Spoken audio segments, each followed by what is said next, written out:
I don't know that I can promise to do it, but I vaguely did that in my blog. And that's actually what I'm going to be referring to and leaning on in this video. One of my first posts in the Tired Midnight Blogger, what blogs at midnight? Um, One of my first posts, let me get it open here and read it to you, to poor folks. Yes, you could go to it, but then you would miss the scintillant quality of my voice and my fogged up glasses and my ugly bald head. But the post was, "Who am I? I'm Jean Valjean. Who am I? I'm 24601."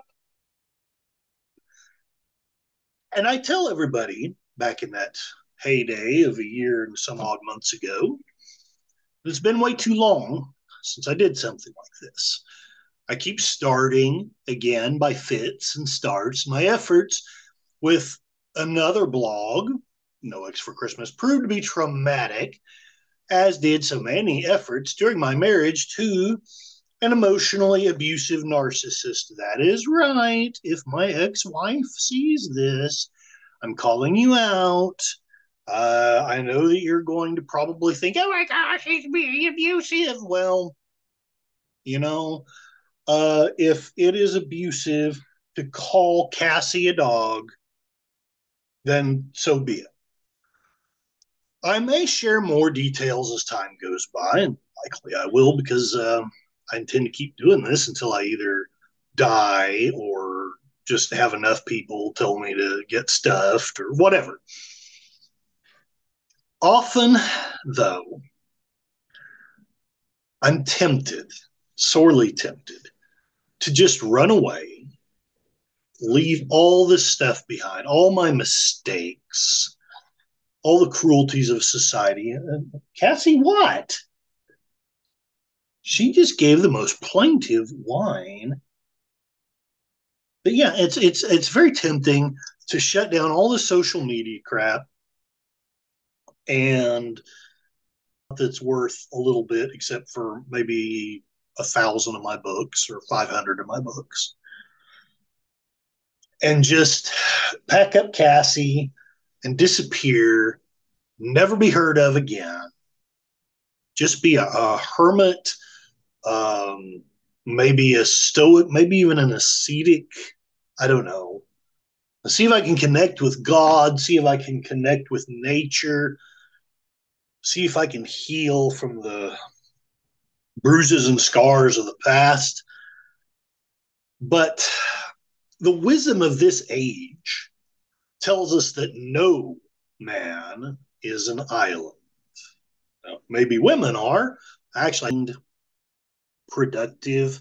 I didn't allow myself to have huge gaps of time between posts. I don't think I often allowed even a week or get too melodramatic or get scared that something's, happened. But I just really don't expect to ever see him again. And only the people very closest to me will I open up to about what's happened there. Um, so fatherhood is a very close topic to me. The loss of somebody that you love is a close topic to me. I had a girlfriend, a very dear woman to me at the time.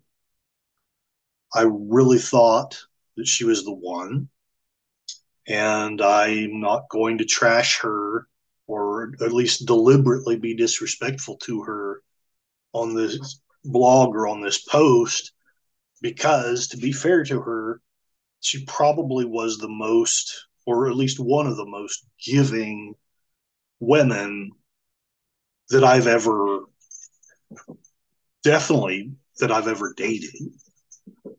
But we weren't able to work things out in the end. So there are some posts about relationships. There's some posts where I'm basically just thinking out loud about the dynamic that exists about how women and men just seem to be at cross purposes anymore. We don't know how to love each other. We don't know how to take care of each other. Most of us don't even want to take care of anybody. We just want to be taken care of. And I know that's a big part of the problem. I don't have numbers, but I fear that perhaps a majority of the people, I hope not, but perhaps a majority of the people are just out there take. And honestly, if that majority gets too large, it won't last. It won't work. It will clear. I don't suggested that I go into some of the details about the research that I haven't shared on the site. Um, and I think maybe I could give a little bit of that, and maybe that can be entertaining and informative. I hope so. There is someone, they're not in government, but they've worked with certain gubernatorial campaigns.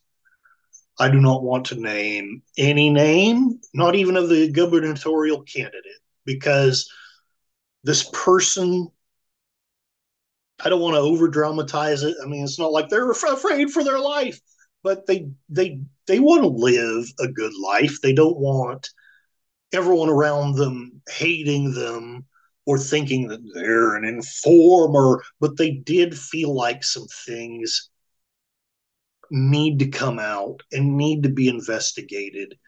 And they had tried, as I have tried, some more legitimate um, channels, such as newspapers and real investigators, and only one even would respond to me. And for that, I appreciate that. I don't want to gripe too much about someone that at least was willing to respond, but most of them wouldn't even respond to my emails. It was like I'd sent it out into the ether. And maybe I did. Maybe their spam catcher caught it. Maybe they think that the tired blogger is a spammer. I will guarantee you that the only way they'll find out is if they'll send me their debit card and PIN number, and then I will share the wealth of a Nigerian prince. Here, the wealth of a Nigerian prince.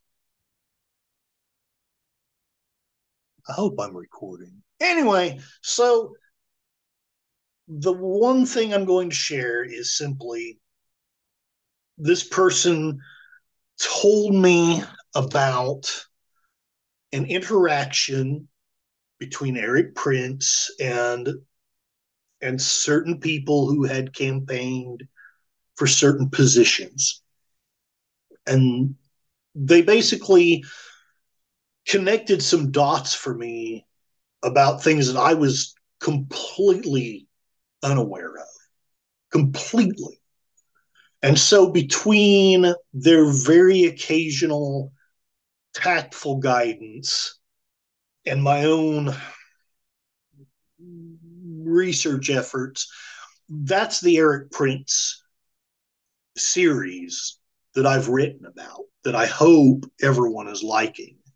One of my most commented posts to date is the sound of doves crying is the sound of money for elites. And I know I shouldn't beat you over the head with this, but I think it's so clever to have Prince the singer and but it's actually Prince, Eric Prince, the mercenary tycoon. I just love that. Comments below.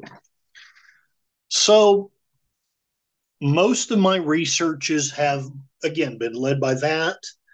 And then I just honestly I do a simple Google search. And rarely do I take anything that isn't on the front page. I'm really not doing work that the average person couldn't easily do. So I get, again, I'm not claiming to be a legitimate journalist, although I do try to hold to the principles that I wish journalists were adhering to.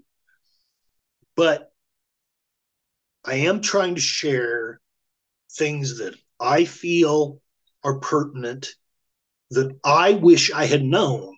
90% of what is on this blog is not things that I'm an expert about. It's what I'm learning. It's a journey of trying to figure all this mess out. And I want you to come along with me. And I want you, frankly, I want your help. I'm 100% certain that there are at least a handful, if not many more, of my readers and viewers that know a lot more about these topics than I do. But they don't have time to write, or they may not have the skill to write, or just have no desire to write. I have the desire. I hope that I have the skill. And I hope that my skill continues to grow and improve as the times go by. So please share in my comments, either from my blog post or from this. Let me know what you think. What do you like that I've written about? What do you not like? As long as it's respectful, I don't mind constructive criticism. I invite constructive criticism. I want to get better. I want for people to get value out of this. Someday I hope to monetize it, someday soon. But I don't expect, I'm an old farm boy. I don't expect money for nothing. And the chicks for free. I don't expect that. I expect for capitalism to actually work the way it's been sold to us. I expect for you to get as much value, possibly even more, from the purchase of whatever I sell to you than what that money was as far as a value to you. I always was taught that's how capitalism is supposed to work. I don't feel like that's the way it is working. I don't know what's broken. That is actually part of my mind journey itself. Comments are welcome. Let me know what you think is broken. I'm going to finish this post with a story. I've shared it with my best friend. I'm hoping that it will be of some value to the rest of you. I came home from work the other day, very tired, very dusty. I don't in any way mean to complain about my job, mainly because I don't want my bosses to see this post and then go, oh, I see, he's fired, which most of them wouldn't do that. But, there's always that one.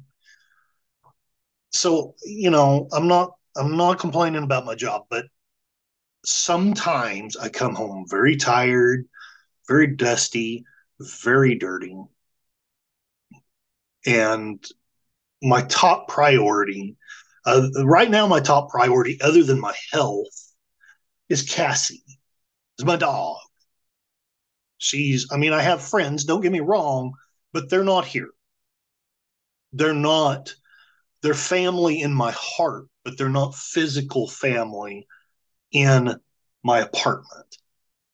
Cassie is the only family that I really have right now. So she is my priority. And so the first thing I do when I get home is I play with her a little bit, as much as I have the energy to do. And I put on her leash and we go for a walk, and she does her business. And I try to make sure that I get 10,000 steps a day, because that's, other than my job, that's the only real exercise I get, as you can tell from my strapping and manly physique. Comments welcome if you are a woman that likes it. Anyway, so I'm walking the dog, and 2 miles that way is homeless people. Actually, not even 2 miles, probably more like half a mile.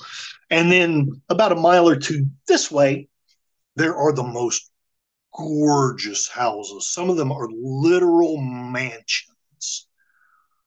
And I walk by these places and I'm dreaming. I dream about what would it be like to live in that house? What would it be like if I could end my days? Let's dream big, maybe with a woman by my side. She doesn't have to be a supermodel, but she has to have that supermodel. In other words, if she is so beautiful in her heart and she's so intelligent that not only does she keep up with me, but she challenges me in a respectful way. That's my dream.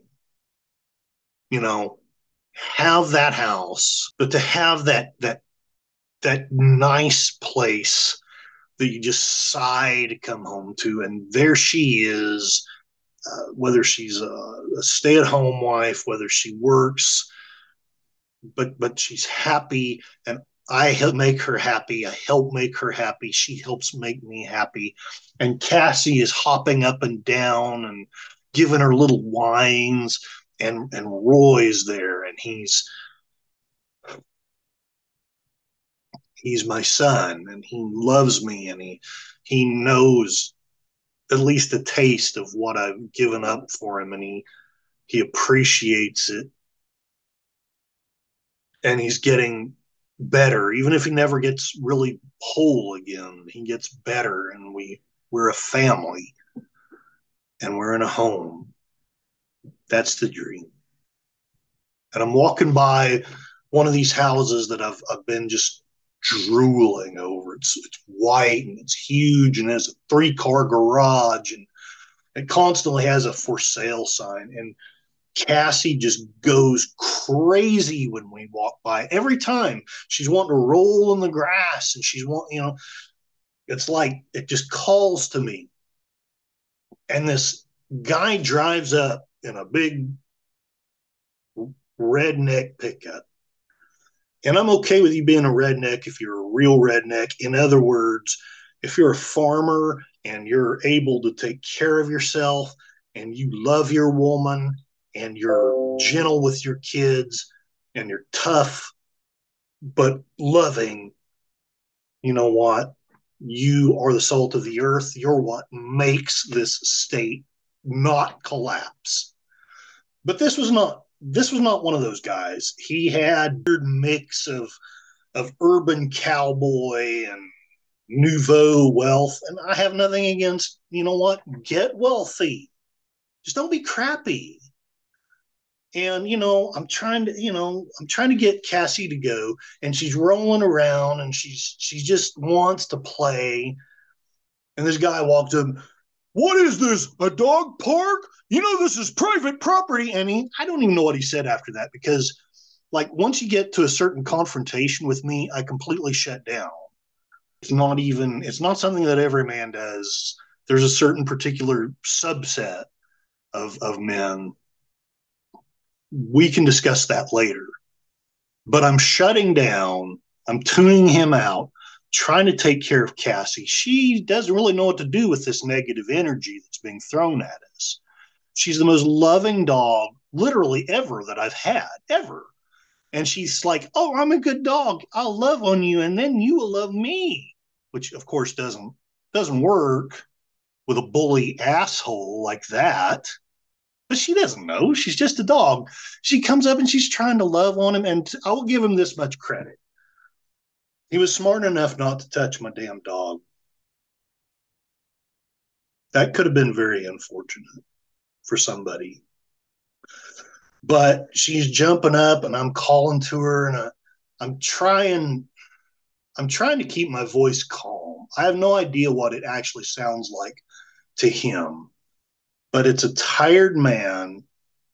And I don't mean to brag, but I felt zero fear because I'm too damn tired.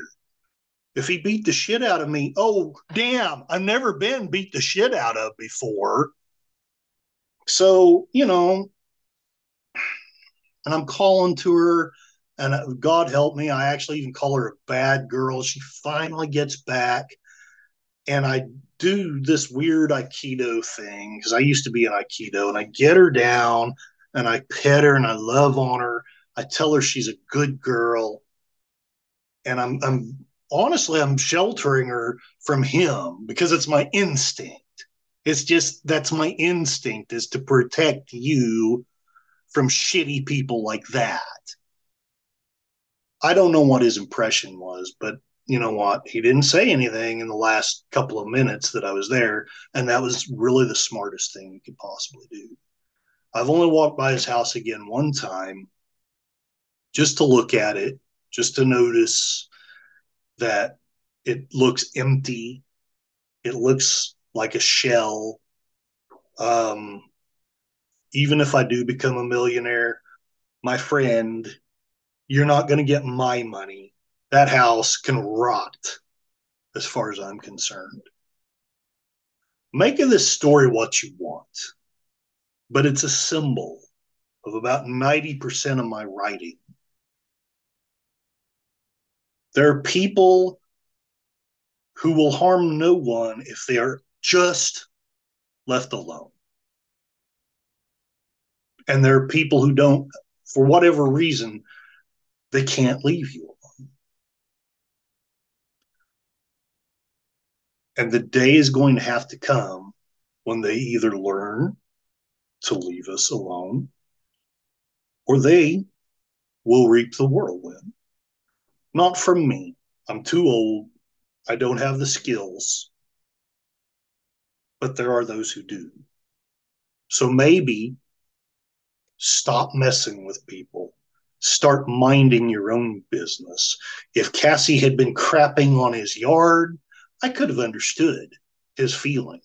But we were walking. We were walking by the house. Well, that's all I'm going to say for now. Hopefully you liked it. If you did, you know what to do. I'm not going to be like everyone else, tell you what you should do. Because if you have watched even 20 videos on YouTube, you know what I want you to do by now, especially if you're I'm never mind. So hopefully you enjoyed it. Hopefully you learned a little bit about me, if nothing else. Maybe you even learned a little bit of something about yourself. This is your tired blogger. What's blogging at 3:11 p.m. And I hope you have a good day.